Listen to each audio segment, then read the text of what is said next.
हाँ जी, ये जो आज रैली निकाली गई है आपके डिपार्टमेंट की जानिब से, क्या मकसद है इसका? इसका है पोषण, ये हमारा है राष्ट्र 1 सितंबर से लेकर 30 सितंबर तक हम हर साल मनाते हैं। जो इस साल की हमने मनाना है, इसमें ये है कि अच्छी ग़िज़ा जो हम आंगनवाड़ी सेंटरों पे प्रेग्नेंट लेडीज़ जो है उनको बताते हैं कि जो अच्छी ग़िज़ा है। और आज सितंबर के महीने में हर घर में अपने जो न्यूट्रिशन गार्डन होते हैं, जो अपनी खेती बाड़ी करते हैं, उसमें अच्छी सब्ज़ी मिलती है, ताज़ा सब्ज़ी मिलती है।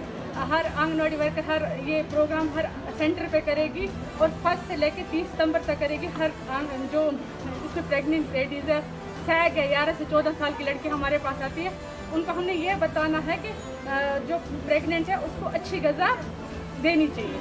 तो उसका इसी मुतालिक हमारा ये प्रोग्राम है जो हमारा आज से शुरू हो गया, जो हमने आज